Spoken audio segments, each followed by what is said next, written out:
This episode of Legendary is brought to you by Netflix for a free 30-day trial. Head on over to netflix.com/GameBreakerTV. Seriously? You haven't done this already? What are you doing? GameBreaker TV.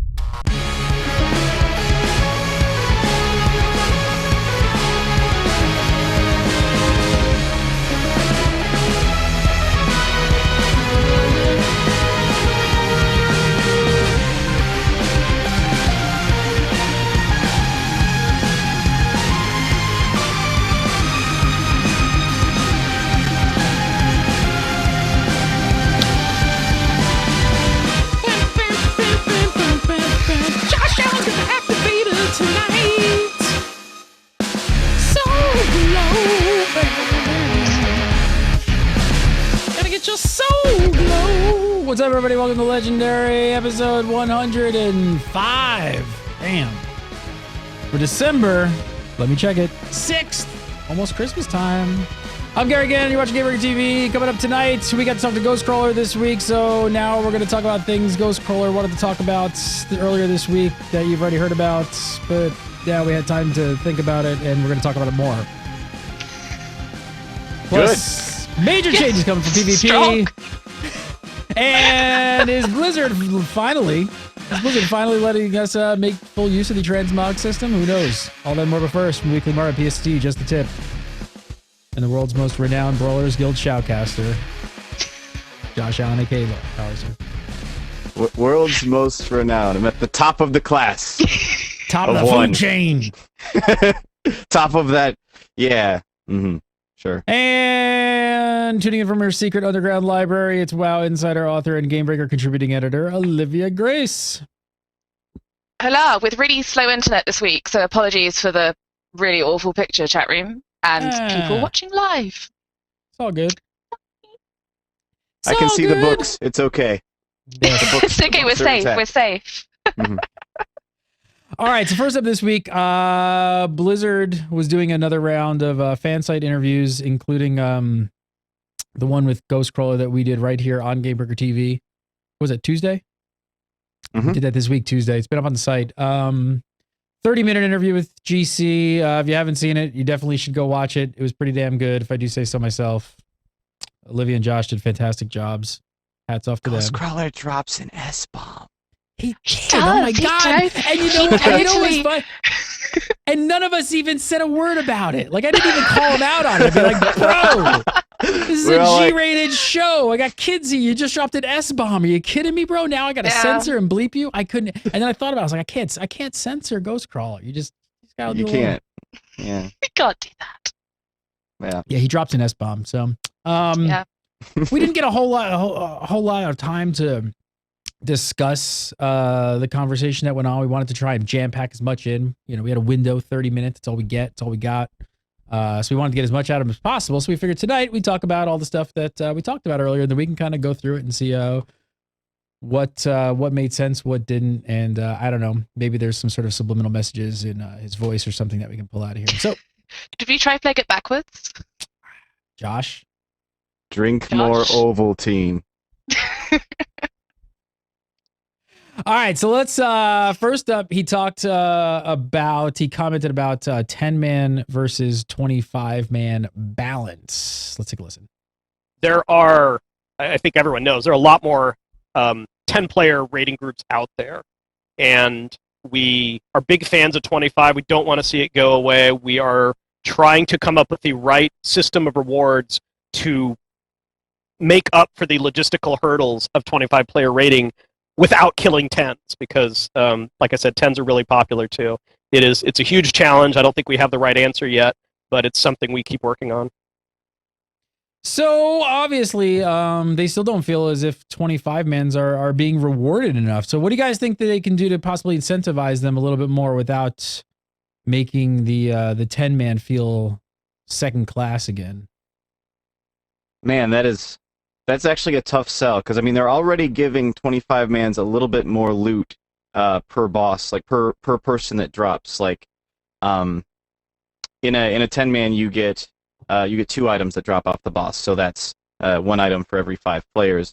in a 25 man, it's something like I think it's 6 items off the top of my head that drop in 25 man. So that's it would be 5 items if it matched up directly with 10 man. So there is a little bit more loot per person dropping. Plus the fact that since there's more items dropping, you have less situations like you might have in 10 man, where say like in my 10 man group, we'll have Holy Pally plate drop, and okay, in our 25 man, we only have 1 Holy Pally, but at least he can use it. Whereas in the 10 man, it's just a shard no matter what. Or even like Agility Male, we don't have a Hunter or an Enhancement Shaman at the moment, so it's just wasted loot.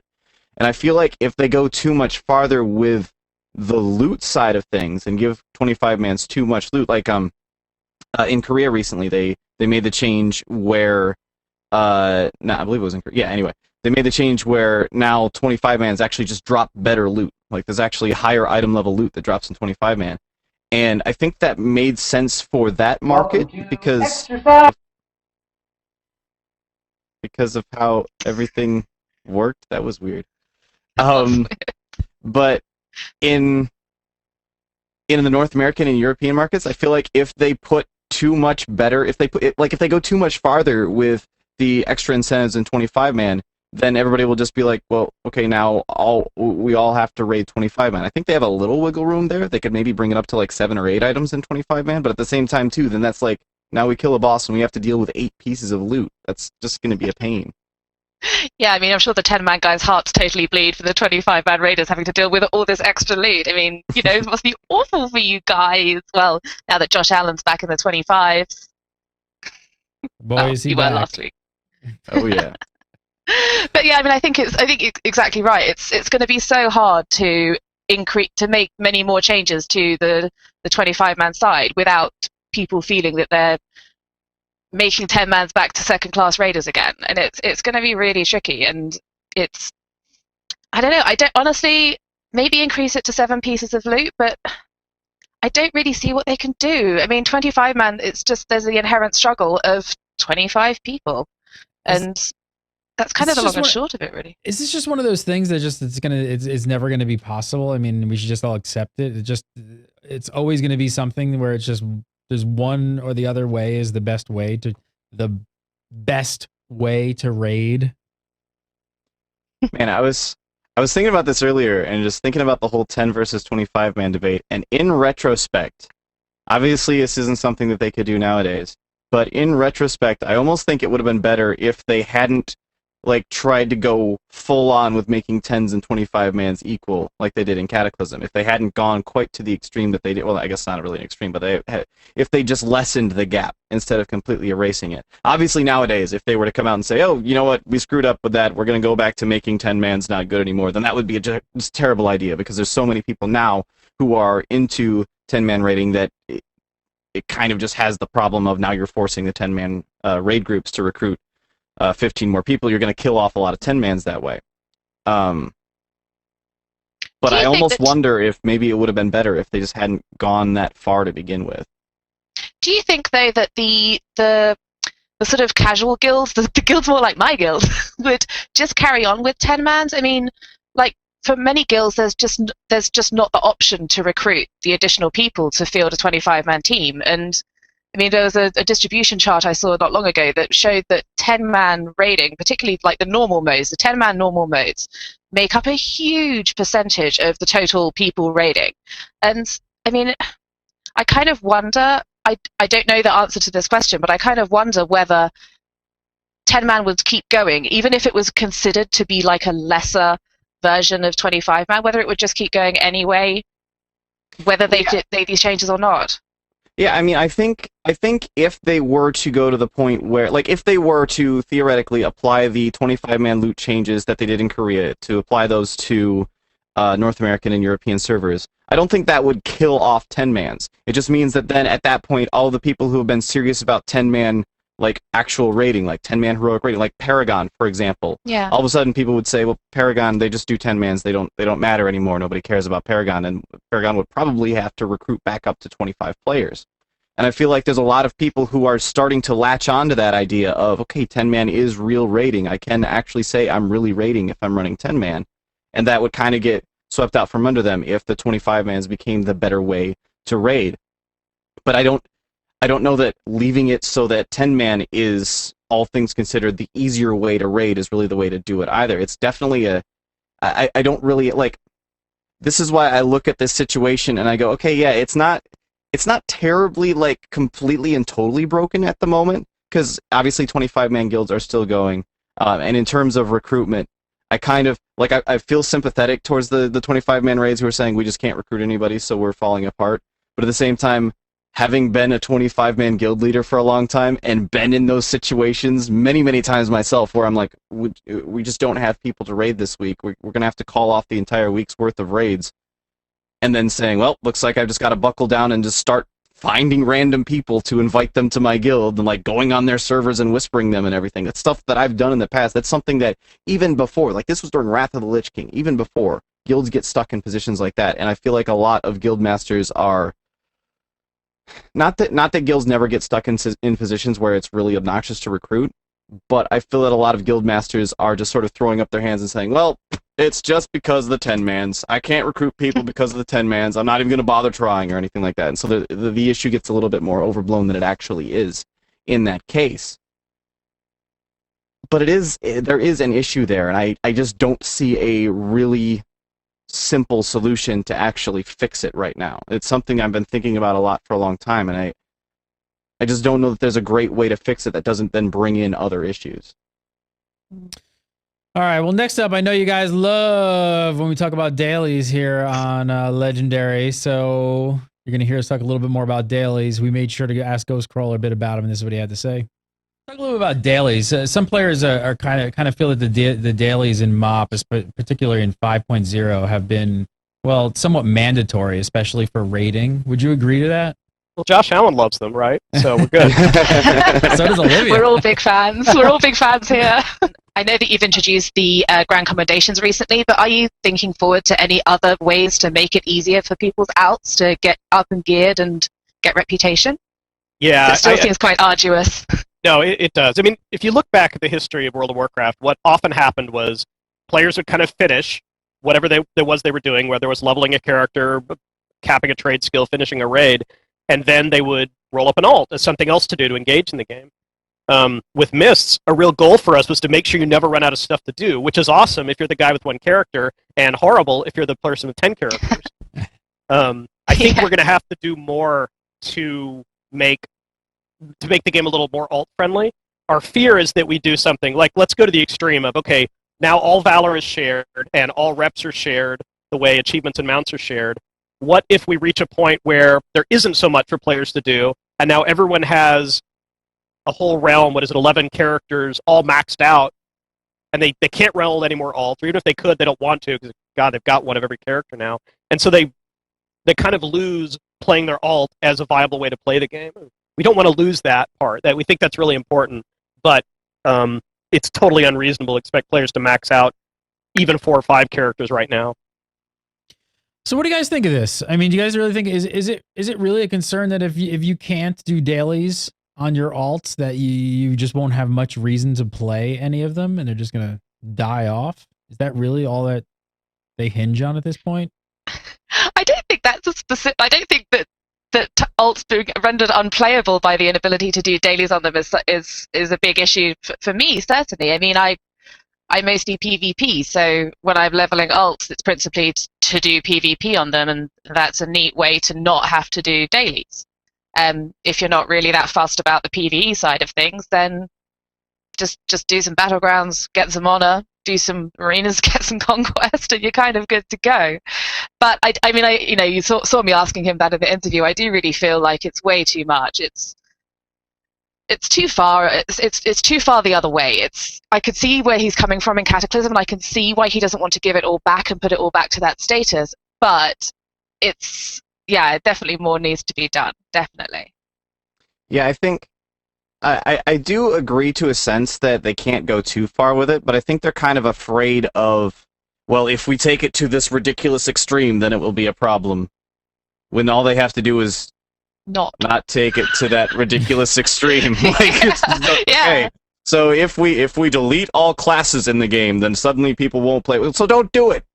That's what it comes down to. All right, congratulations. Rogues, people won't play them. Yeah.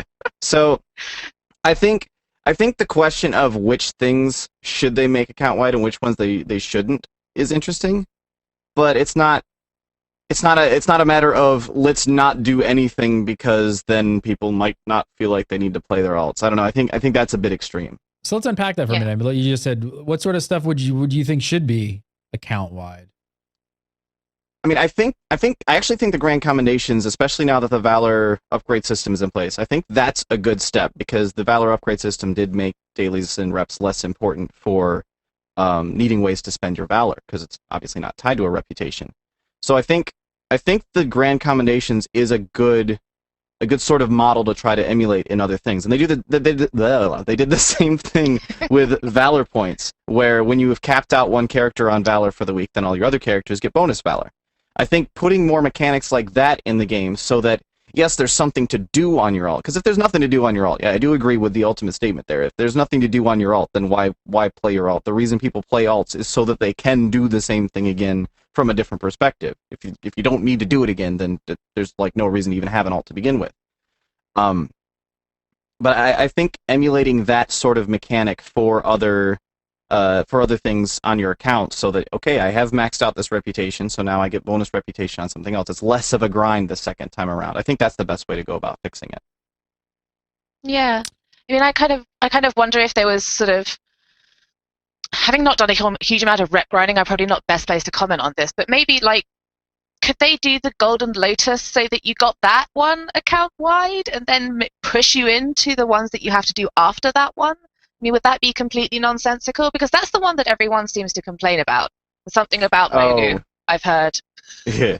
Well, the big thing about Golden Lotus dailies is that just there's a lot of them, and it just is a really, really arduous, and he actually mentioned it in the interview as well, is that it's a really kind of an arduous grind to get through the first time, and then the second time, and then the third time, because even if you're getting the bonus Valor, you have so many quests to do that it's just a lot to ask of players.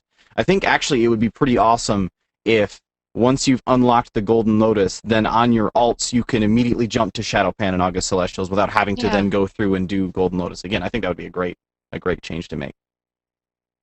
Well, speaking of rep and dailies, Ghostcrawler also talked a little bit more about some potential upcoming feature to help players earn those reps a little bit easier.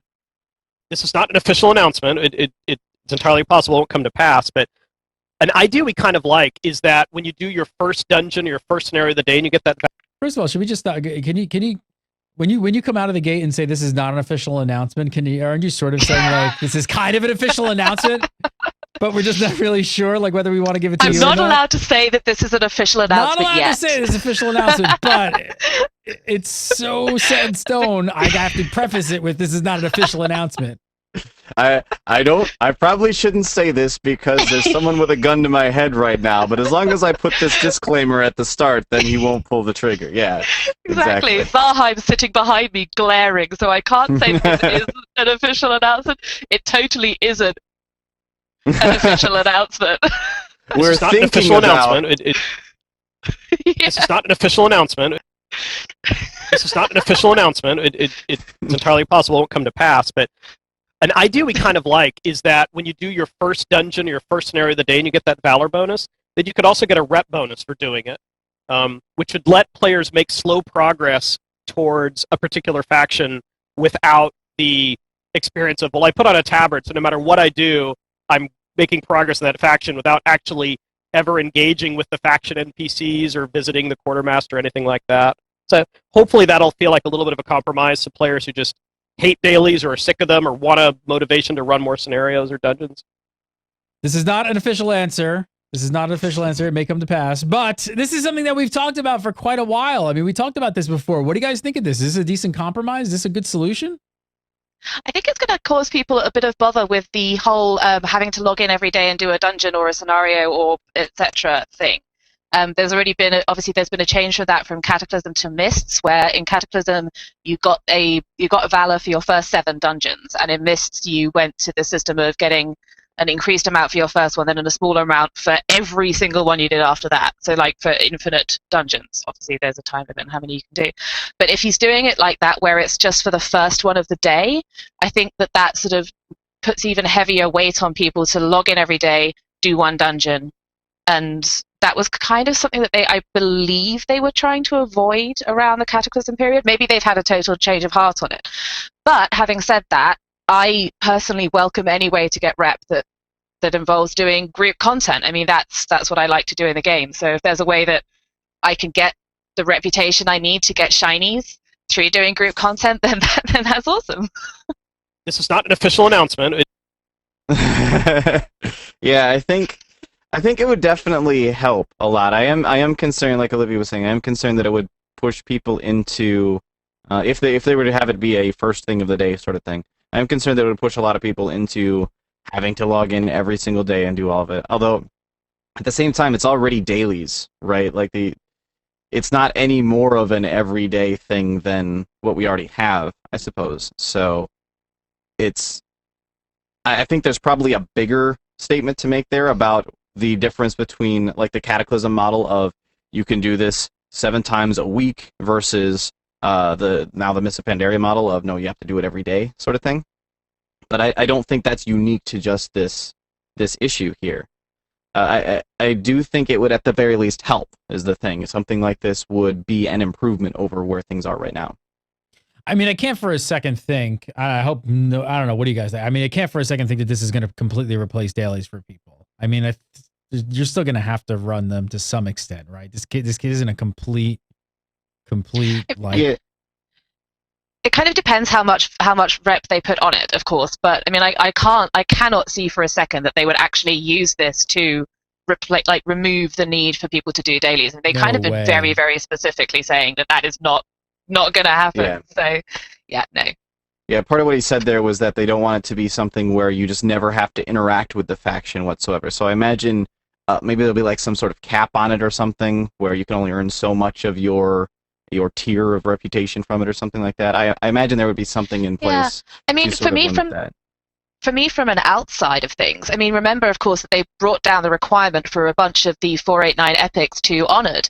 So if this was a way, if you could do this just to zip quickly up to Honored, then that would be brilliant. That would be fantastic, because then you've got 4 epics within reach, 1 for each faction, and then it maybe slows it down, or like, well, obviously the amount of rep that you need to get to the next levels is higher, so fine. But yeah, just maybe a quick way to get to Honored with each faction, rather than having to go through the whole Golden Lotus thing to get to the Shadow Pan, unless you manage to quest yourself up high enough with the Shadow Pan, because you already did Revered on your main with someone to get a grand commendation. This is not an official announcement. Remember, it's not an official announcement. I mean, so I gotta play devil's advocate on the flip side for things, because I mean, the big conversation about this, or the controversy that people kind of go back and forth about, is that players don't ever like any of this stuff to feel mandatory.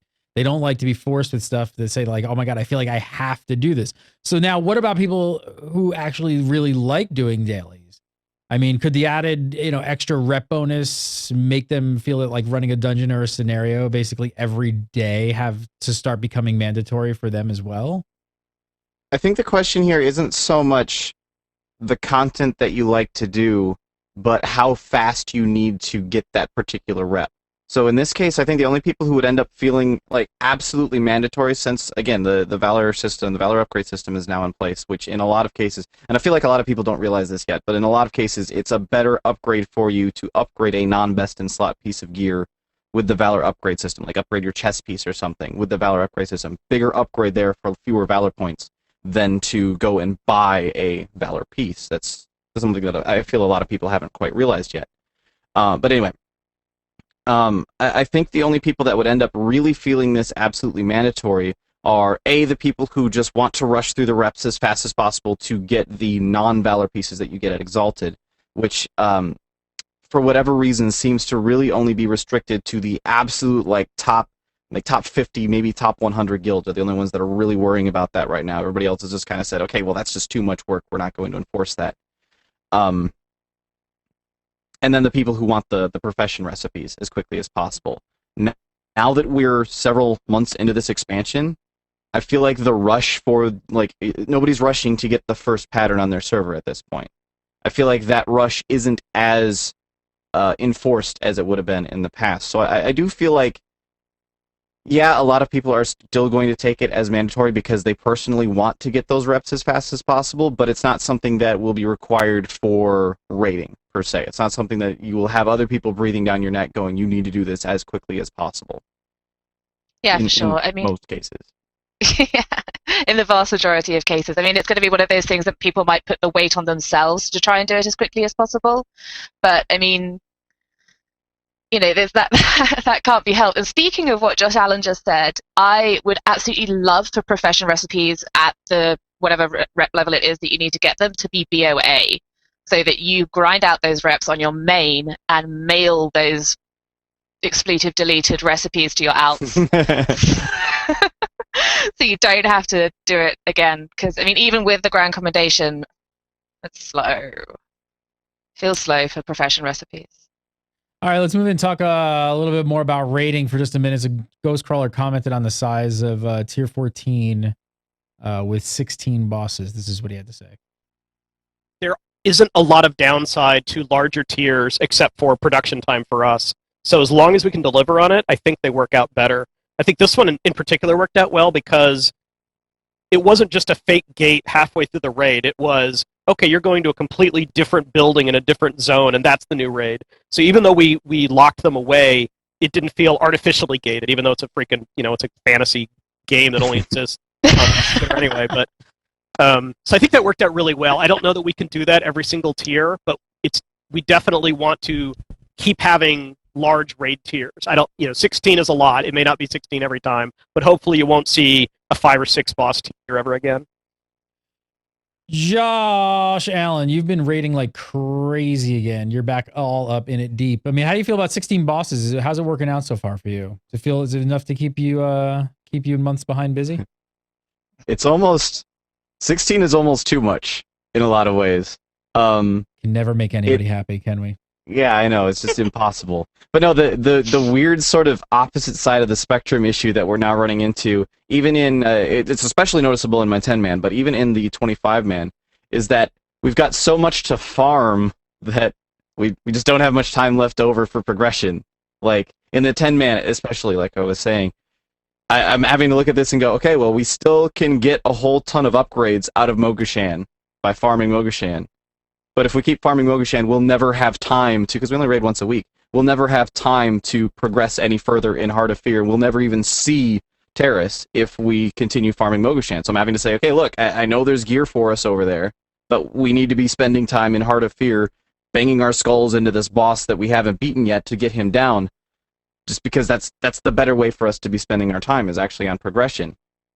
And I feel like it may be something that maybe guilds just need to sit back and say, okay, look, at a point we will just have to step back and say, we're going to drop Mogushan, we're going to drop Heart of Fear and focus entirely on Terrace. Maybe that's something that people just have to come to accept, but it's such a departure from how things have been for so long in World of Warcraft already that I feel like a lot of people are very reluctant to do that. It's like, but I mean, there's the gear there, and the gear is so easy to get because it's bosses we've already killed, so we should be killing the farm content, but we need to have time.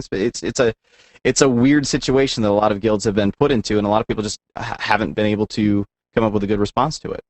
I suppose it has a little bit to do with kind of your raiding mentality as well. I mean, some guilds are going to be more gear driven and more gear focused, and some guilds are going to be sort of like ultra hardcore into the progression side of things. I mean, if you're more like my hardcore casual guild, then the gear is like, if you can either go and smash your face into a wall or go and get shiny things. Some people like to get the shiny things. And I mean, yes, that probably does meet, but then if patch 5.2 is 4 months down the line, then we may not see Terrace in this patch. We may not see it by its current.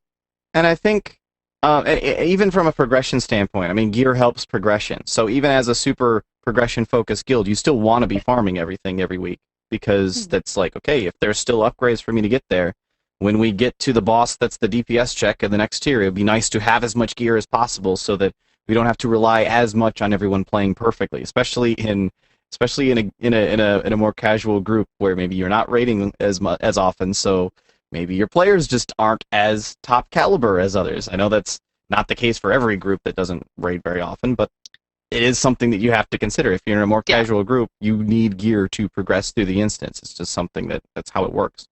Yeah. So I don't know. I feel like I feel like it works out in tier 14 just because Mogushan is a lower item level than everything else, and most of the Mogushan gear, with the exception of like a couple of trinkets and such, most of the Mogushan gear that you get, you then replace in the other instances anyway with something higher item level. So I think if they're going to do big tiers like this again in the future, that they should definitely have that like half step lower tier, or a lower half step lower instance in the tier. But it still does put a lot. I think I don't think that every tier can be 16 bosses. I'll put it that way. I think that would just burn players out. And it doesn't really sound like we're going to see that again anytime soon. Yeah. So what do you think we might see in the next few tiers? Any guesses? 10. 14, 15, all the way down to 10, you think? I reckon 10. I reckon 2 raids. Maybe 12. 2 raids to 6. That's my. I'm gonna chalk that up on the wall. 2 raids, 6 bosses each raid. Yeah, I'm expecting 10 or 11 in the next tier, and then maybe a little bit bigger if tier 16 ends up being the final tier of the expansion. If they do a 3-tier thing again, like they did in Cataclysm, then I would expect tier 16 to be a little bit larger than tier 15. But I'm expecting both of those to be smaller than tier 14 was. What do you think? I mean, do you think we'll ever see? Hopefully, we'll never see 5 or 6 again. But what do you think about like 7 or 8? Do you think 7 or 8 would? Is it still too small? This is a tough one. I honestly, like, in a total vacuum, ignoring everything that's happened in World of Warcraft in the past and just looking at it from a numbers perspective, I think going from a really large tier to an interim tier of around 7 or 8 bosses and then back into another large tier is probably fine. Now, actually looking at how things have been in World of Warcraft, if they were to come out with tier 15 and be like, 8 bosses again, everyone would just go, you just went back to exactly what we all hated about Dragon Soul. Do not do this. This is stupid. I think maybe in an expansion or two, like maybe in the next expansion, once they've had some time to sort of prove that, okay, we're not just going back to that again, then maybe they could do something like that. But I think given that in Cataclysm, they came out with a 7-boss tier and then an 8-boss tier, and that was it for the rest of the expansion, I think it's going to be a long time before another 7 or 8-boss tier is going to be considered acceptable in World of Warcraft. Yeah, totally. This is unacceptable. They can't pull a Firelands again. They can't do another Firelands. That would be awful. Don't do that. So you also talked a little bit about a possible upcoming change to the LFR loot system. Let's take a listen. We have talked about some type of option where, dude, I kept getting the same bracer over and over again where the game says, hey, do you want the bracer or do you want a shot at door number 2 or, do you want a bag instead or something? So kind of like a greater charm sort of situation where maybe this bracer drop that you don't necessarily need again, but you can do a roll to maybe get another shot at something else instead. Yeah, I think add a lesser charm. Yeah, I think the something else would have to be a consolation prize. Otherwise, we're just letting players gear up faster, which I know feels awesome. But... So what do you guys make of this? If you get an item that you've already gotten once before, you can trade it in, maybe for a chance at something else. I think it's a nice idea. I think it's. I mean, I have been really, really unlucky in LFR. I haven't got a single duplicate, and I think I've got 2 items in total so far. But a friend of mine, my friend Alex, she's got like 5 or 6 of the same thing. And I mean, even just the option to trade it for a bag, even just the option to trade it for 20 gold, that would be better than, I don't know. She's not an enchanter. She can't disenchant it. So it's just at least it's something she can use. I mean, she's now actually built up, she's a holy priest, so she's now actually built up a discipline spec with all of this extra gear that she's got kicking around in her bags. My heart bleeds for her. But she's, she could have done something more useful with it. She doesn't need 4 pairs of braces or something ridiculous like that. But on the other hand, I don't think you should swap it for another role, like the Elder Charms. You shouldn't be able to say, no, I'd like to switch this dress for a hat. That shouldn't be allowed.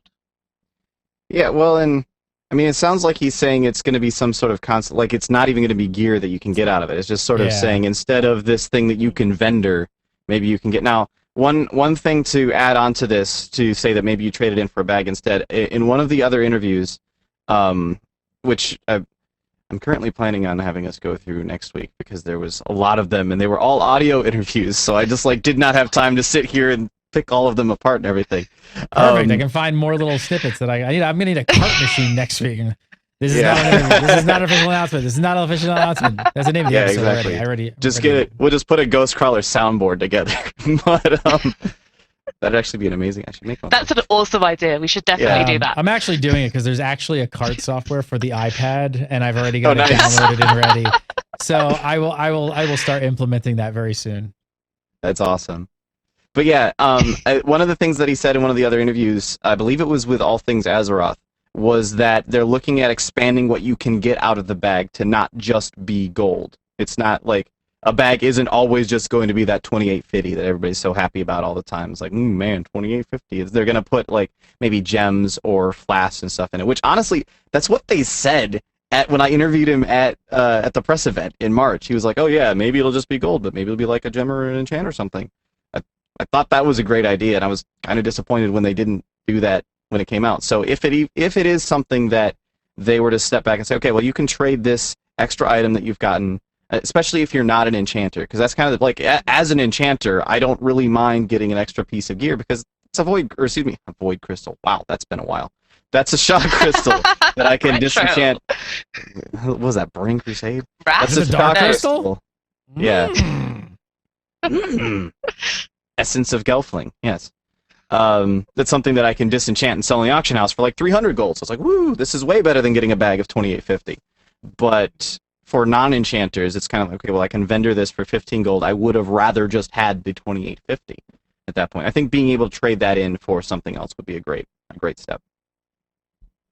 All right, well, there is a ton more info in the interview. Go watch it. It's up on Gamebreaker TV right now. Check out the full interview. There's tons of good stuff in there, and there's lots more to talk about. I mean, we talked about PvP. We talked about class balance. I mean, we could literally have spent the entire show probably going back through it and picking it apart, but we've got some other stuff to do, like talking to you about Rift, Dam, Storm Legion expansion. Yes, go now to stormlegion.com and go read up on it, because if you have not, you're going to get hurt. Squirrel will find you and smack you up. Check it out. Going over to stormlegion.com. Rift dropped a new expansion last month. Josh Allen, you're going to be my raid leader, by the way. You don't know this yet, but I'm recruiting you this week. You're going to be my raid leader. He's recruiting you right now. I am. I just right recruited now. you. He's recruiting you. It's done. Because I want to raid really badly, and I need a leader, and you're the only person I know that is a hardcore raid leader, so you're going to be my raid leader in Storm Legion. Go check it out. They've increased the world size. It is gigantic. There's 2 new huge continents. There's so much content. Brand new city of Tempest Bay, which is awesome. There's 10 more levels, 4 more souls. All kinds of stuff. There's 7 new dungeons that Josh Allen is going to run with me. He's got 3 new raids here that Josh Allen is going to run with me. There's a chronicle. So much stuff. And coming up, you guys can't wait for this. Coming up in December, be on the lookout for this. Yes, it's Cribs Dimension style. We're working on it right now. We're in episode number 1, but yeah, I brought it up and we have to make it happen. So Dimensions is their player housing where you can build like basically anything you want, and it's their player housing, and it's totally like, crazy Minecraft on steroids where you can build literally anything. And there's some super cool dimensions that we've been seeing, and we wanted to highlight them. So we're actually going to do Rift crib style. So be on the lookout for that as well. Go on over to stormlegion.com right now. Sign up. The expansion is only $40, and if you don't have the core game of Rift, it's like $50 if you want it bundled with it. And even if you're just checking out, if you want to just check out Rift, it's free to like level 20, I think. So go check it out. It's free to level 20. Get in there. It's awesome. I've been playing the heck out of it. So let's talk a little bit about. There's been some developments in the PvP side, the PvP fronts. So let's start with this one. Blizzard has taken the hard line against full pre-made queuing into random battlegrounds. So some of you guys may know about how this works. Maybe some of you don't. But earlier this week, Duxari posted an announcement on the official forum stating that they had disabled a certain add-on that had functionality that allowed players to bring groups larger than 5 players into randoms. he later went on to give a little bit more detail around that explanation.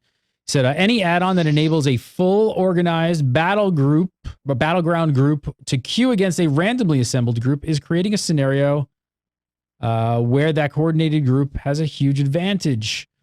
Playing with friends is fun and important, but it shouldn't come at the expense of the spirit of the game nor the fun of others. It is not meant for organized groups to pug stomp and get quick honor. If a competitive social experience was really the goal, then there are clear ways to achieve that. What's your take on this, Olivia? I mean, how bad for the game is group queuing right now? Well, I mean, I just for clarity, it was add-on functionality that they disabled. So they've actually taken out. Let me think of a few. AV enabler. This chat room has said is one of the ones that's gone. OQ.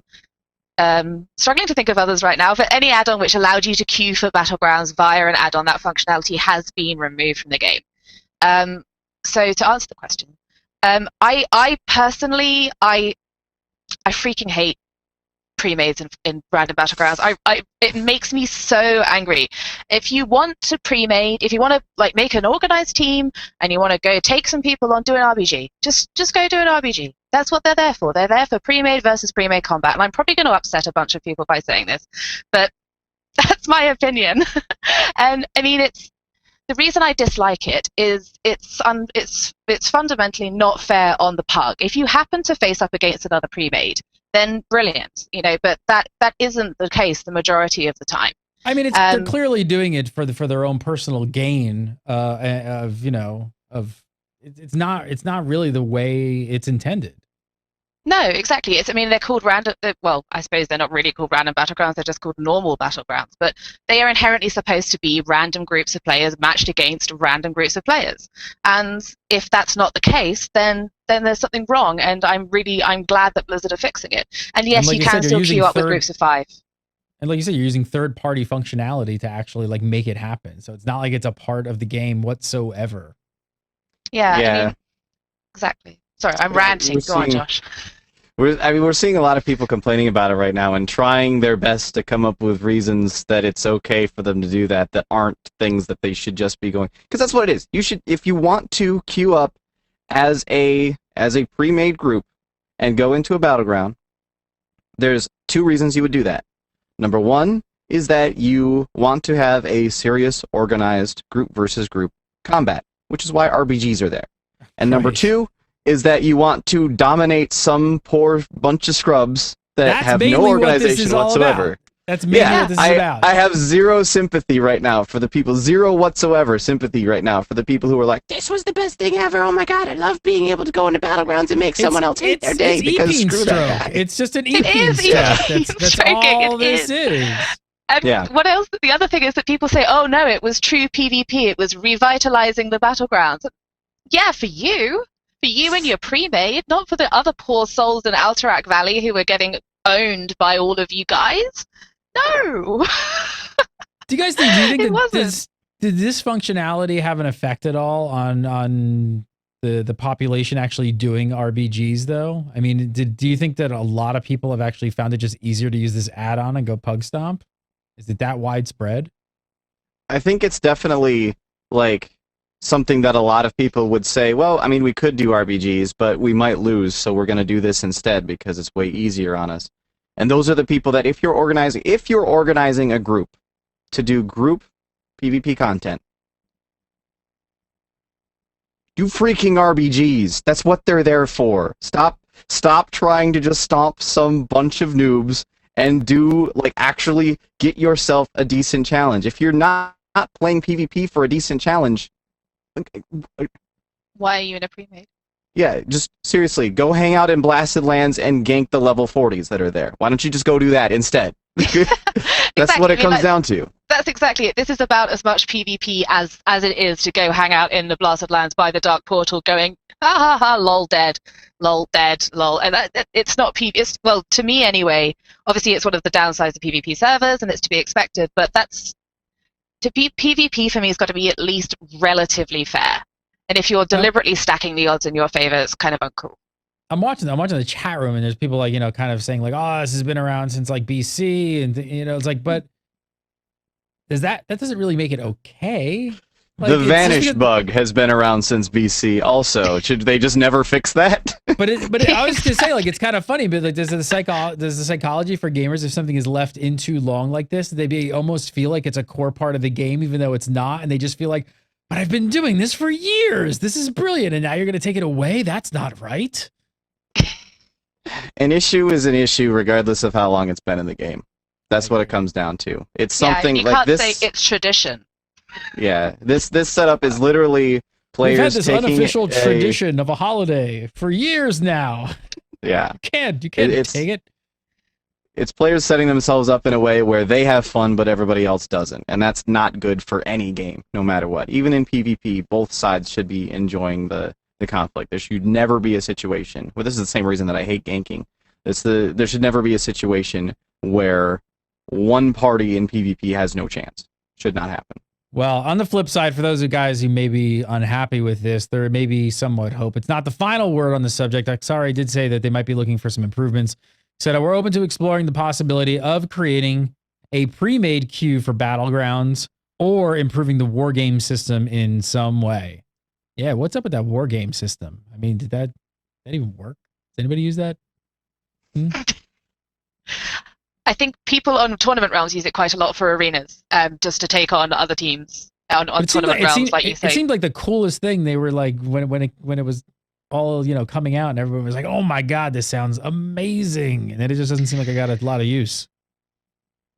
Yeah, It's a system that had a lot of promise when they were first talking about it, but it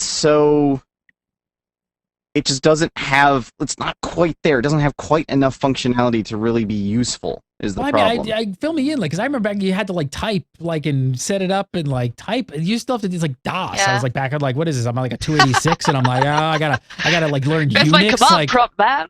yeah, it's like, what is go to line 70 Hiding Blizzard, game. set up war group, and find Josh Allen. Like, is it still that convoluted and that ridiculous to start it up? No, they did finally put it. It's funny because a lot of people don't even realize it's there, but there is actually a UI in there now. It's a tab like right next to the honor and the conquest tabs and your arena tab and everything. There is actually a tab for war games now, but nobody ever clicks on it. So a lot of people just don't even know it's there. What is this tab? I'm on the wrong tab. This is the wrong tab. That's what this tab is. Yeah. Yeah, no, I totally. I mean, I bemoan the departure of the skirmish system. And it kind of sounds like this pre-made versus pre-made queue for battlegrounds could be extended back to the arena, and they could bring skirmishes back, and that would be totally awesome. I'm all for that. Do that. So do you think this is a good compromise? I mean, would this?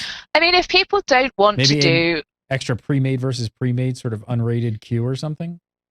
Yeah, I mean, that's kind of exactly what skirmish system was for arenas. It was just basically a way that you could go in either solo or with your comp, and you could just try stuff out without the pressure of rating.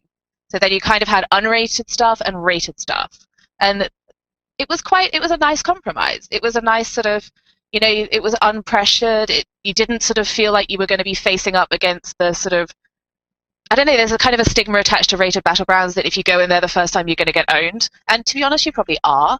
But it's hard. It's not meant to be easy. But yeah, I think this is a really good idea. And if it leads to the return of skirmishes, then yes, bring them back. Yeah, I think you're absolutely right. There is a subset of the people complaining about this change that only wanted to do that. They wouldn't be mad if they came up against another pre-made in the when they were using these preform things.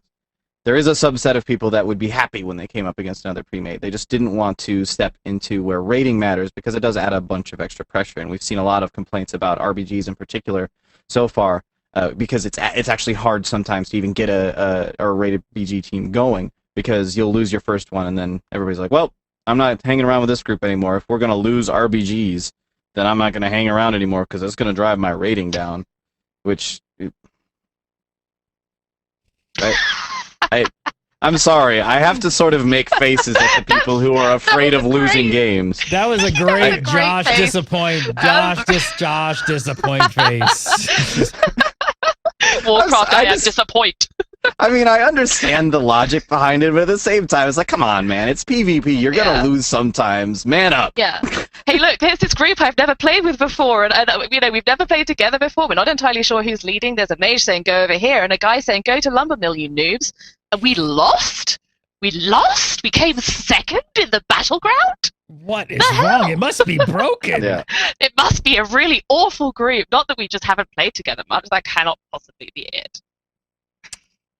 All right, gang, let's move on. We got so much still to cover. So, in PvP news, this actually just dropped right before the show. Blizzard is starting to take action against the insane burst damage a lot of players have been reporting. So, Blizzard seemed to feel that on-use trinkets are actually a major contributor here.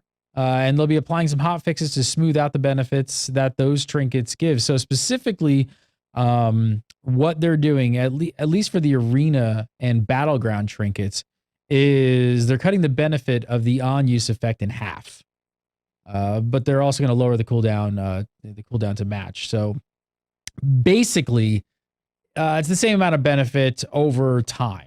So if you're using them every time they come up, it's just basically a less upfront benefit, I guess you would say. There's more to this, and we'll get to in a second. But really quick. How do you guys feel? Do you guys agree that the trinkets were a major factor here? I mean, being able to get was almost 6,000 strength with a fully upgraded conquest trinket for 20 seconds. That's kind of a lot. That's kind of a lot of strength to be able to get for a short period of time. So yeah, I think trinkets were at the very least helping. Yeah, exactly. They weren't a hindrance in damage generation. They definitely were not. But yeah, and I think it's just because the way that PvP is at the moment is that, to me anyhow, that this is my impression, is that it seems that it's just basically DPS rock in, blow their cooldowns, kill someone. And just to give them another cooldown, it's like, oh, I've got all these cooldowns already. Oh, another one. Awesome. Let's use that. I mean, what I don't know is whether they were... I mean, I kind of expected alterations to come to take out the burst damage component in PvP. We spoke about it with Ghostcrawler. It's not a surprise. I didn't quite see this one coming, I have to say. So definitely... Sorry. Do you think that this change will actually have a noticeable impact then? Well, Blizzard have the data. I don't have all the data behind this, so if they think it will, then let's give it a go. You might have the data behind you on one of those shelves. I'm not sure where, but it might be third shelf down there. Is this one? This one? Yeah. Yeah, no, that's Chaucer. It's definitely possible. I mean, I think it's kind of similar to what they did with the, oh my gosh, what was that trinket called? Vial of Shadows? With the rogue trinket that came out around the Cataclysm period, and that was just ridiculous in Arena. It came out in Dragon's Soul, I believe, around the same time as the Cunning of the Cruel. And both of those got a nerf to take their sort of upfront damage down and sort of take that and split it out and spread it over time. And both of those nerfs were helpful. So I think wait and see. I'm surprised they're not doing more to sort of bring down the nerfs a bit further. And they are taking out a chunk of PvP power from these as well, so we'll see. Yeah, well, the PvP power, I believe, is just on the new trinkets. PvP power! I think they are actually leaving the PvP power alone on the Conquest and Honor trinkets. It's just the new ones that only have that one thing. I'm not going to say again. Yeah, the new ones that come from the 5.1 dailies. I totally misread that post.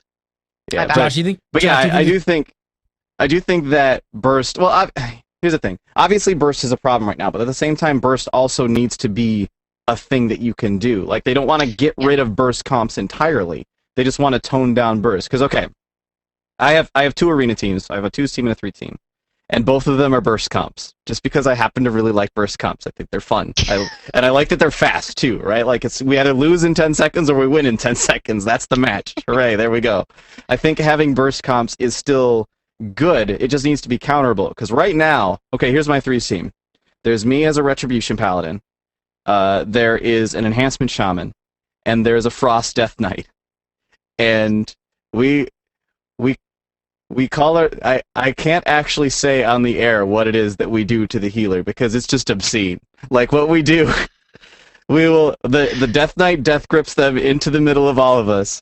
We all pop all of our cooldowns, and if you CC one of us, even if you CC two of us, it doesn't matter because we'll break it and we will kill them inside about 6 or 7 seconds. Is how fast we actually kill these guys. Like I will stun. I'll open up with a Fist of Justice. If they break that, I'll throw an Arcane Torrent out to silence them so they can't even heal themselves or do anything anyway, and they're dead. Like that fast. Like with all of us popping all of our cooldowns and doing everything, I actually feel bad for them sometimes because it's just like, what do you do against this? The answer is you fall over, and then you hope that somehow or another the remaining 2 DPS on the other team can 2v3 us 3 DPS. It's kind of absurd. So do you think this change? But at the same time, it needs to not be something that now we have no chance of winning at whatsoever with our burst comp. Like if they just have a healer and we don't, then now we lose all the time. That needs to not be a thing either. So I do think that this is it's a change that sounds huge right now. I think it's ultimately going to be somewhat subtle, and I imagine that there will probably need to be other changes that need to be made along the lines. Because like I've got 4 DPS cooldowns that I can pop at the start of a thing as a Ret Paladin. It's kind of silly. It's kind of a lot. Yeah, and I agree. I definitely don't think that this is going to have a huge impact. I don't know that. I mean, even the people on the forum post weren't even saying, "Oh my God, this is ridiculous. This is going to completely ruin PvP. PvP is dead still, or again, or since the beginning of WoW." Yeah, I think it's going to be like less noticeable than people think. And I do think there still needs to be more changes made, definitely. So then, obviously, because following this info, the PvP community completely jumped up and freaked out, and they were like, "Hey, what about PvE trinkets?" Doc, sorry, I had to comment again on that, like they always have to do. Calm everybody down. So, we are aware of the possibility that certain PvE trinkets could become more attractive for PvP in the wake of these hotfixes. While that is somewhat unlikely, given that adopting those items would represent a significant loss of PvP power and resilience, we will nonetheless keep a close eye on the situation and make adjustments to the appropriate items if necessary. So what do you guys make of this? I mean, do you think that... I'm not going to do it again, but... Oh? Do you think that do you think the PvP power and the resilience is enough to keep PvPers from switching to PvE trinkets? I think we need to ask someone who's good at maths, and that someone is definitely not me. We haven't had time to consult the accountants to find out whether this is viable or not. I mean, like looking at there was a PvE trinket that gives you 3653 strength for 20 seconds called Lei Shen's Final Orders, and that sounds good comparatively, but then the PvP power influence and oh my God, maths. And yeah, but I mean, the resilience side of things I don't think is so important. I mean, taking Josh's earlier example of the burst DPS comp, they're not that worried about resilience. They're worried about doing the maximum amount of damage in the minimum amount of time. And they will sacrifice a small, a trinket's worth of resilience in order to get more burst damage. Yeah, I think there's two sides to it. That's definitely one side to it. That's definitely one thing that might happen. It may end up becoming something that and this is something that, like Olivia said, we're gonna have to see what the real the top PvPers end up doing, because I think I know a decent amount of PvP from my level, but I don't understand completely the top, the tip-top level of PvP. I think we'll have to see what ends up happening in the top levels. The other thing that I was thinking about with this is it might actually, because when you're in an arena team, and this has been true for me for a long time as a Retribution Paladin, I don't get focused right away. It's very, very rare that anyone will come up against an Enhancement Shaman and a Frost Death Knight, or even if we had a healer, Enhancement Shaman, healer, and Ret Paladin, and say, okay, we need to take out that Ret Paladin first. That's the scariest one here right now, is that Ret Paladin. And if the PvP power alone, there's the PvP power and the PvP resilience. If the PvP power alone isn't enough reason for me to continue using the PvP trinket, then I might switch over to a PvE trinket. I might slap on something with a nice on-use strength bonus from a raid or even from an LFR or something, if that gives me that extra burst up front, because I'm not taking the damage right away anyway. Someone else on my team is. So I do think there is a possibility that we might see some people making that switch. So what about how does this could possibly affect raiders? I mean, what if they end up nerfing PvE trinkets as well? What would that do to raiding? At the moment, it's there's only a few fights right now that you really have like major burst really being necessary in the current tier. I obviously haven't done everything on heroic yet, but on the normal modes and in the few heroics that I've done so far, there isn't anything where you really say, okay, everybody has to burst right now. Oh my god! Like there's no heroic spine in the current tier. Excuse me. Again, looking at comparing that to looking at the fights that I've done so far, because I haven't done everything on heroic yet. Slacker. I know, right? Sorry, I've been heroic raiding again for a week. Which, side note, God, Josh Allen. Just side note, just a little. I'm just gonna throw this out here because I know it's gonna make a whole lot of people jealous. I went from 464 item level to 491 item level in the span of 3 days. I literally replaced, I think, every piece of gear that I had in the span of 3 days for my protection set. Because even like the stuff that I'd done before, it'd been retribution. Now I'm tanking now in the 25 man. But anyway, I don't think it'll have a huge effect right now, as long as they balance it out to be the same amount of DPS over time. It could make a couple of things a little bit weird, like Heroic Elegon, for example, getting down the last set of sparks or something could be a little bit tougher if you're a group that's been saving your DPS cooldowns for the last set of sparks. But it's something that shouldn't have too major of an impact. Fingers crossed. But it will probably have at least some amount of an impact. Duxari also brought up the possibility of, without the extra burst from the trinkets, what would happen? Could it possibly be that you wouldn't be able to kill anybody? It'd be kind of funny. He said it is possible that it could become too difficult to land reasonably consistent kills in PvP. If that proves to be the case, then we currently plan to increase the effects of the battle fatigue healing debuff to compensate, which is an adjustment that we've been considering for quite some time. So, what do you guys think of this? I mean, first of all right, let's start with the first side. Are you guys worried at all that people just won't die in PvP anymore with changes? I think that depends what you play. I think if you play a Rep Paladin, you're probably not going to be that worried. If you play a Destruction Warlock, you're probably not that worried. If you play a Warrior, you're probably not that worried. If you play an Affliction Lock, then what are you doing? But you might be a bit worried. No, I don't think they are. I think it depends on comp, too. It's like I was talking about earlier. I don't think the concern is so much that somehow all of a sudden nobody will die in PvP. I think the larger concern is whether or not burst comps will even remain viable at all, if that's something that you can even do in arenas anymore. That seems like the bigger concern to me than just nobody dies. So what about bumping the PvP healing debuff?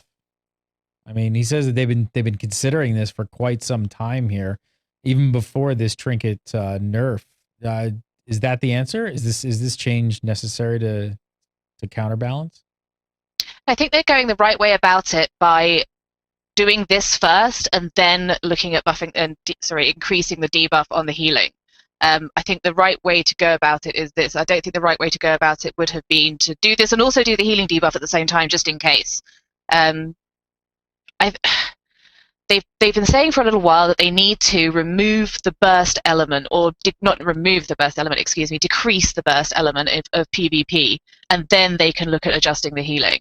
And I think that's definitely the way to go. But it wouldn't surprise me. I mean, my main for arenas is a restoration shaman, and we heal like it's going out of fashion. It's a little. I mean, I rarely admit to feeling a little OP, but yeah, feel a little OP on the healing side right now. And obviously, it's hard to out heal heavy burst, but nonetheless, it feels really, really strong. And I wouldn't be surprised to see some nerfs incoming to that. But they need to fix the burst first. Yeah, I think it's hard for me to really say exactly, because I've really only been doing arenas for this expansion so far. So I'm not gonna come out with a definitive statement of yes, healing is a thing. I just think it's kind of funny from my perspective as someone who's I mean, I've been doing arenas this expansion, but I'm still relatively new to the whole PvP arena scene.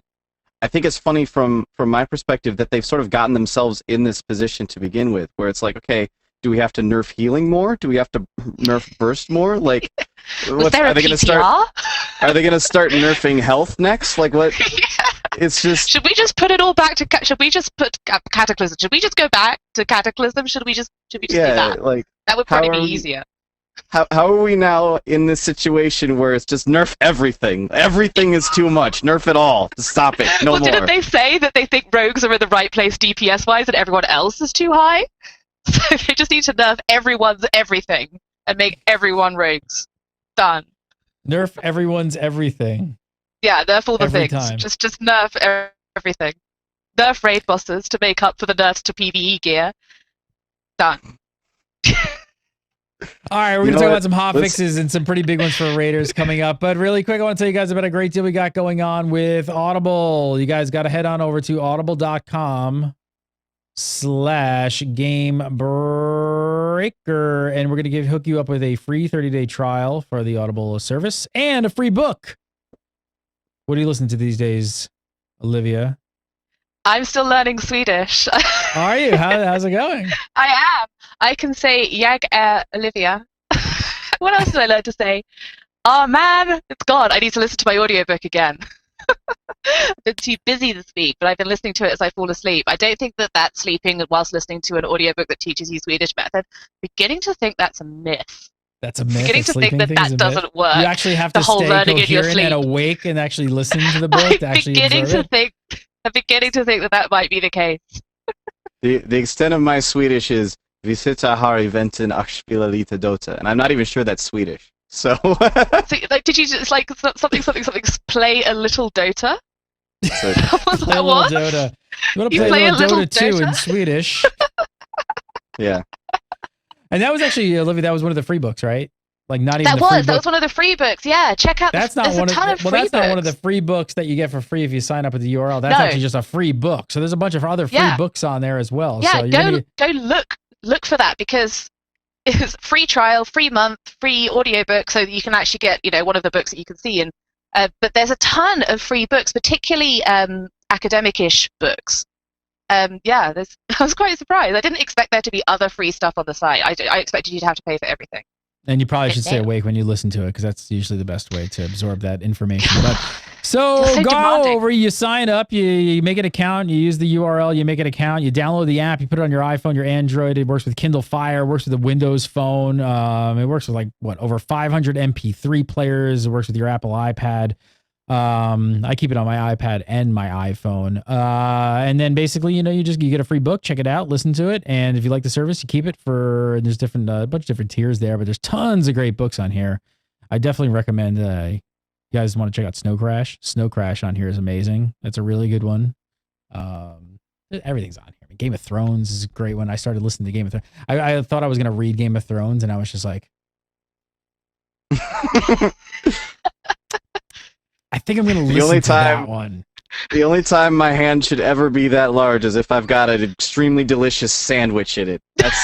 That's the only time that I should ever have to hold anything that big. So what you're saying is the reason because your iPhone's like this thick, you're like, yeah, this isn't daunting at all. It's thickness that's troublesome with books. Yeah. Your backdrop makes me nervous. That's digital files. I can't see the. Head on over to audible.com/gamebreaker. Go sign up today. Get a free 30-day trial and also a free audiobook. Check it out. What do you got to lose? Go check it out. I know you're going to love it. All right, so let's talk about some hot fixes. One pretty big one for Raiders actually hit this week regarding Valor points. As of this week's reset, bosses in normal and heroic raids will now drop 40 Valor each. That is up from 25. So that brings the total Valor you can earn from raiding from 400 to 640, which also means that if you're clearing everything on both LFR and normal, you'll completely Valor cap without having to, pretty much worry about anything else. Josh, I know we were talking bit about this about a week or so ago. What do you think here? I mean, does this fix anything? I think it does. Yeah, actually, it helps a ton. I know a lot of people are going to like saying, okay, you can do normal raids, and when you do the normal raids and the LFR, if you do the whole thing, then that caps you. That's kind of like a lot of people who are doing all of the normal raids don't need anything out of like Mogushan LFR or anything like that anymore. So a lot of people won't do that. You also have to kind of consider if you're still farming lesser charms. There's the 45 dailies a week that you do from that, which gets you, I don't remember exactly how much it is off the top of my head, math, but I think if you're not even doing LFR at all, but you're clearing everything on normal and you're doing the 45 dailies, then yeah, then you end up needing to make up like 150 Valor or something like that. But it is definitely a big step. It helps quite a bit in terms of trying to make it so that since now we do all feel like, okay, we need to be Valor capping every week because of the Valor upgrade system, it makes actually Valor capping not nearly as big of a deal as it was before. Yeah, for sure. And I think, when they said this, Josh and I were both like, yeah, called it. And I think Ghostcrawler said on Twitter that it was just kind of in recognition that 16 bosses is a really big time commitment all by itself. I mean, if you're actually downing 16 bosses a week on any of the difficulties, that's a big time commitment. And to sort of then to have to do, and that's less than half of your total Valor cap for doing 16 raid bosses a week. That was kind of a crazy situation to me. What do you guys think 40 is enough? Is 40 even enough? I mean, or do you think there actually should even be more than that? I mean, should you be able to completely Valor cap just from normal farming? I don't have a problem with a little bit of outside stuff needing to be done. And this something I've been saying a lot. This expansion is it's just a question of extremes, like going too far in a given direction. I don't have a problem with the 45 dailies a week that you need to get the lesser charms. I don't have a problem doing those. It's not a lot of time investment to do it. You don't even have to do dailies every day to pull that off. It's just something that if you're just kind of making sure that you're working on it, then cool. And it's something you can even get ahead of if you want to. And the same thing sort of applies here. It's something where I don't feel like making up the extra, like even if I'm not running LFR, making up the extra 150 Valor or whatever, it's not that big of a deal. It may not quite be there yet. It may be a little bit too much still, but I'm going to need a week or two of actually having to do that before I'm really sure of what the issue actually is. What about Valor capping at all? I mean, is this really something that like, do players like really have to worry about this? I mean, is this something that players feel that they have to do? I think. Go ahead. Go ahead. I think when exactly. Let's try and talk in sync. I think when Valor capping is too much of a thing, then it's a problem. But if it's something that people can do at a pace that is more acceptable, then it's actually a good thing. Because when we get later on in the tier, once everything's on farm, I mean, how many times do you see people towards the end of the tier complaining that they literally only end up playing World of Warcraft for like 2 hours a week? It's like, okay, we just log in, we farm stuff, and then we're done, and that's it. So if you're done with Mogushan, and you only need to farm like the other two instances, and especially since it's modular, so maybe you get to the point where, say everybody's got everything out of Terrace that they need for whatever reason, so you're only doing Heart of Fear then at that point. You end up saying, well, there's just nothing for me to do in this game. So asking people to continue Valor capping and having that as something to do, that's a good way to implement something that keeps raiders interested in playing the game. It keeps giving us something to do even once we've cleared everything. It keeps giving us content to actually work on. I do like that. It just needs to not be something that's a huge pain in the ass to actually pull off. Yeah, for sure. And I don't think I don't know. I don't think that it should feel like it's a mandatory thing. It's just people will feel that it's mandatory though, particularly with the increase that it means you only have to do X amount of extra stuff on top of your 16 raid bosses a week if you are actually doing 16 raid bosses a week, which, I mean, if you are, then you're doing a ton more than I do. And I think that it still feels, compared to the amount of Valor awarded by each boss towards the tail end of Cataclysm, I think it's still, if that's what people are comparing it to, it still feels low. I mean, it still feels like Valor takes a lot of effort to build up compared to Conquest. And I know I keep making this comparison, and it is invalid, and Josh keeps pointing out that Conquest is the only way for PvP is to get gear, and it's a very valid point. But I feel like the Valor games have been pushed down too far in this raid tier. That's just my own personal feeling. But then on the other hand, those of us who haven't really been doing their dailies like good little soldiers haven't got anything to spend it on anyway apart from upgrades. So there you go. Didn't we say last week that you'd have to Valor cap for 6 months or something to get all your Valor gear and upgrade it? It's going to end up being the entire tier. Like you're gonna need to be Valor capping for the entire tier to upgrade, which I like. Honestly, I like that it keeps giving you stuff to spend it on, and that's good. Yeah. I mean, it's good not to have additional points that you don't really need kicking around in your bags doing nothing in particular. But yeah, I've missed Valor capping for however long this one's been out, so I'm done. There's no hope for me. It's over. This tier is over for me. All right, last thing we're going to talk about before we get to viewer questions. There's actually been some news on Blizzard finally relaxing the transmog restrictions. My main man Zarheim reported this week. Yeah, I think it was on the Twitter, but I don't remember. That they're planning on getting rid of a couple restrictions in patch 5.2. One of them is the main hand versus one hand restriction, which kind of seemed silly, didn't it? Didn't it kind of seem silly? Yeah. My main hand weapon happens to say one hand instead of main hand, so I can't transmog my previous weapon into it. That was kind of can't do that. But on top of that, they're actually planning on allowing weapons to be transmogged to anything that they share animations with. So, two-handed axe could be transmogged to two-handed sword, or polearm could be transmogged to staff. Any downsides to this? Any? I think it removes some element of transmog gear farming, because if you go into, I did a bunch of this on my paladin towards the tail end of Cataclysm, and I went into whatever instance it was and got this hilarious pink axe. It's called Netherbane, and it's hilarious. I don't remember where it dropped from, but it's the funniest axe you've ever seen. It's like made of pink crystals or something. And I kind of enjoyed it. It was funny. But then I had a sword, so I was like, all right, well, gotta go get myself a sword to transmog.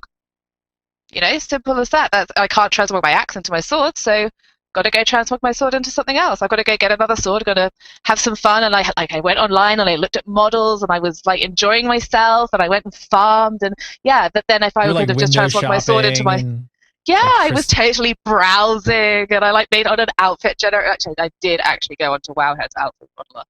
I'm kind of ashamed to say, fulfilling stereotypes right here.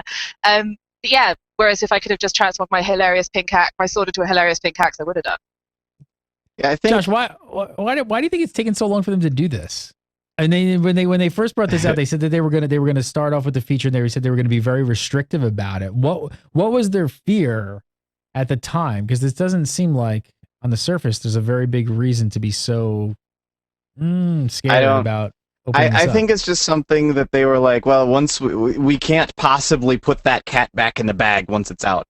So maybe we need to just make sure we leave the cat in the bag for a little while before we just in case the players do something with it or something or other that they just don't expect. Just in case something really broken happens. Like all of a sudden everybody is transmogging everything into Arcanite Reaper or something like that.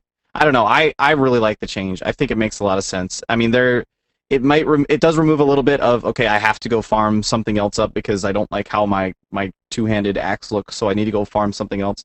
But on the other hand, if you have a weapon that you like how it looks and you want to look that way, I think you should be able to. Like I'm excited for it because it means I don't ever have to equip anything that isn't corrupted Ashbringer as a two-hander ever again. I can put that on absolutely everything. It's gonna be awesome. But it's gonna be awesome. It's gonna be amazing. Allen quote. Yeah. It's gonna and one be other thing. awesome this Sunday. Yeah. The corrupted and one other thing that on display. One other thing that they brought up, and I think this is another one from the All Things Azeroth interview, which again I just didn't get time to pick it apart to use here on the show, but I think Ghostcrawler actually said that they're probably going to allow legendaries at some point. I will make sure we bring that up next week. But That's a real dramatic chord moment. I'm really surprised by that. Yeah, surprised. Everyone's going to be Really? like linking Thunder Fury, Blessed Blade of the Windseeker eternally, forever and ever. well, here's the thing. They've been saying for a long time that they don't want legendaries to feel commonplace. They want legendaries to continue feeling special, like it's some special item. I've got this special thing that nobody else has. This is not an official announcement. It's not an official announcement, yeah. But here's the thing. It doesn't feel special sitting in my bags either. It already does not feel special. I have a Thunder Fury. I have a Shadowmourne. I can't do anything with them. They just sit in my bags. And there's nothing that feels special about that. Like, and this is stuff that I got. Well, I have no problem. If somebody else wants to go up and farm up a Shadowmourne, I have no problem with them being able to. That's a lot of work. I think they're kind of underestimating just how much work actually goes into getting those things nowadays. It takes a lot to be able to farm up even a Thunder Fury, which you can solo farm it, sure, but it takes a lot to be able to farm that thing. I don't think we're going to suddenly see a million Thunder Furies everywhere. I think it's just going to become something that only a few people have it. All right, let's get to some viewer questions and get the heck out of here. Every week we answer your viewer questions. If you have a question for the Legendary Crew, send it to submit@gamebreaker.tv. That is submit@gamebreaker.tv. And keep an eye on our Facebook page. We usually ask for questions there as well on the day of the shows. And we love video questions. Don't forget to send in your video questions. Post it up there on the YouTube and email that sucker in. We love, love, love the video questions. We actually have one coming up today. I'll save it for last because those are always special. All right, so first up from Michael James Matthews. He says, am I the only one that thinks Vol'jin will become the new leader of the Horde after that scenario we got from 5.1? And this theory has been gaining some traction lately. And I kind of like it. I kind of like that idea, honestly. I mean, I think a lot of the longtime Hordes, myself included, are just kind of fingers crossed hoping for Thrall to come back because we love Thrall so much. We're like, yeah, that's my boy, Loktar. Bring Thrall back to the Horde. But Vol'jin's a bro. Vol'jin's cool. I like it. All right. We're down with Vol'jin. I think I could chill with Vol'jin. Now you just screwed up our title of our show. It was either going to be, this is not an official announcement, but now Vol'jin is a bro is a pretty good second runner-up right there. I don't know. What if he takes his troll bros and goes and does his own thing? What if he's like, nah, I'm done. I'm done with this. I'm going to make my own little random faction over here and hang out on my island. Are you suggesting that World of Warcraft will go to 3 factions? No. Oh. I wasn't, but now I am. The Trolls and Tauren will split off. They'll hang out with the Worgen and something else. And that'll be the 3rd faction. The Gnomes. They'll just shove the Gnomes over there. They gotta have somebody My brain's that nobody will want to play. exploding, and I'm gonna move on to Jeremy Quack, who's got a question. Should the world first heroic end? I'm just trying to forget what Josh Allen said, because it's making my head hurt. Should the world first heroic... I can't read. Oh my god, Josh, you just took like the wind out of my sails. I was like, oh my god, like things just started firing off, and Dark Age of Camelot got smashed in this side of my brain, and like, this hit over here, and I was like, how would they do it? It could be awesome. Can somebody else read this question for me? Sorry, I need a minute. Should the world's first heroic end wing boss be expected to be killed in the first reset at this point, Josh Allen? Should we expect to kill him in the first reset? I don't think so. I think when it happens, if they keep with the smaller tiers, then maybe. Or the smaller, excuse me, not smaller tiers, smaller instances. So things parted off into 6, 6, and 4 like we had in tier 14. Maybe if they keep going with models like that. I really hope that that they don't do just that, though. I hope that, like, either the next tier or the tier after that, I hope we get one nice, really big instance. Even if it means fewer overall bosses, getting one really big instance at some point in this expansion, just for a scale sort of thing, like just to have something large to progress to. I would love to see one of those come back again. So I think it's mostly a factor of whether or not tiers are going to stay that size or not, or instances are going to stay that size or not. All right, last up. This may be one of my favorite names of all time coming in. Someone who calls themselves Mr. Rabbit Tattoo. Why do female Pandaren have only 2 memory glands instead of the anatomically correct 6? That would look kind of weird. Olivia, you just got really And low. why don't Tauren female have udders? Exactly. Yeah. Olivia, your volume got really, really low. All right, we're going to drop to a video question. This one is from Real Fast Kill Dog. Check it out. Welcome to Exercise and Futility, the show where we try to gear up via the LFR. Hey guys, Real Fast Kill Dog here, and I'm part of a growing population of casuals who rely on the LFR for our raiding experience and meeting our gearing goals. All right, wait, I haven't listened to what he's saying, but I love this guy. Like, I love it. Like, you should be submitting a video question every week. We have a 4th box. I'm just saying. It's right there. Hey guys, Real Fast Kill Dog here, and I'm part of a growing population of casuals who rely on the LFR for our raiding experience and meeting our gearing goals in Mists of Pandaria, and we're starting to feel a little frustrated with what seems to us to be a ridiculously low drop rate for loot. You'll see that there's more of us every week feeling this way if you keep an eye on the forum, and it seems like the LFR queues are getting a little longer every week, and that there's less groups pugging for Shaw of Anger and such, at least on our server.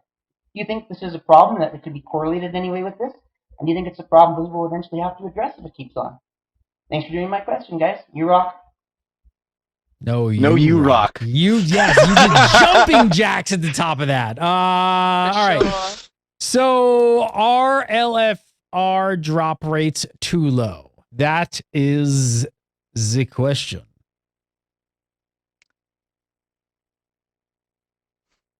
I got my 4-piece tier ret set in one day. I don't think I'm a good person to ask that question.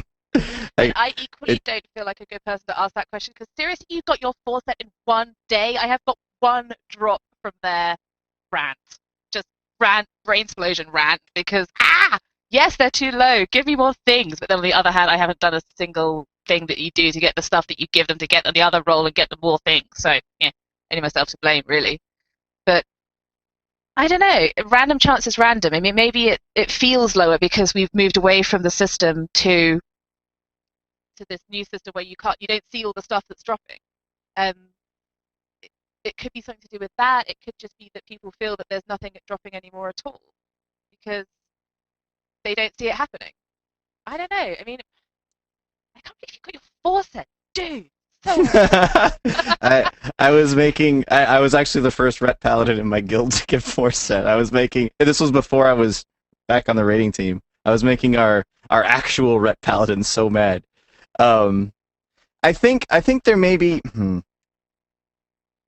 I think right now the issue isn't necessarily that the drop rates themselves are too low. It's just that the outliers are too far apart. Because on the one hand, you have people like me who get their entire 4 set in one day, and that wasn't all that I got in that day either. Like I got other stuff that went along with that. I literally got just like. I was like, why can't I hold all this gear? Why can't I hold all this? I need to go and empty my bags. I've got so many things. Yeah, exactly. But on the other side of things, you do have people who are running LFR over and over and over again and just not getting anything. And it's not like you get that, because when you don't get something in LFR, it literally feels like nothing dropped in LFR. Yeah. Whereas in I can go weeks in a normal mode raid, not that it's happened lately because I appear to just be getting all of the gear. But I can go weeks in a normal raid without getting gear and still feel good about it because at least I see things are dropping and usually they're going to somebody else. It's frustrating when we kill a boss and we shard everything off of that boss, but that's few and far between. We're still usually, unless we're really late in the tier, we're still usually seeing stuff drops and I see it go out to somebody. I think that a lot of people in the LFR right now are feeling like, well, just nothing is dropping. Nothing ever drops in LFR, and so that they talk to somebody else. And that guy's like, yeah, I never get anything either. And it just sort of is creating this feeling of no one ever gets anything in the LFR. Just because the average, like the statistical average might be fine right now. The drop rate itself might, statistically speaking, be fine. but the outliers are a little bit too far apart. I think if they're going to do something to adjust it, it should exactly. If they're going to do something to adjust it, it should be a way to dial that in a little bit more. Like maybe I don't know. Something. There's something, I'm sure. Fine, I'm done. Olivia D. Grace, follow her on the Twitter at Olivia D. Grace, and make sure to come over to GameBreaker.tv every single day of the week where she's writing all of our World of Warcraft content right here on the GameBreaker.tv. Always a pleasure. Olivia D. Grace, follow her on Twitter at Olivia D. Grace. Josh Allen, aka Lore, follow him on Twitter at Devolore, Devolore. Someday I'll actually put that on your lower third so people can actually read it. Actually, you can follow Josh Allen at audible.com/gamebreaker. I feel like I've just been turned into an advertisement. Being exploited. Really? I would never do such a thing. Guys, have a great week. Thank you for watching. Thank you for watching Legendary. We'll see you next week for more World of Warcraft action.